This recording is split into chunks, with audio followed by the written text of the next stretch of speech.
有啲咩感覺啊？我覺得呢一度咧好窩嘅，好溫暖嘅。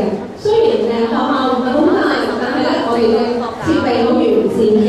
例如我哋學校嘅音樂室啦，雖然大家可能好少機會去，但係咧其實原來嗰個音樂室係好珍貴嘅一個地方嚟㗎。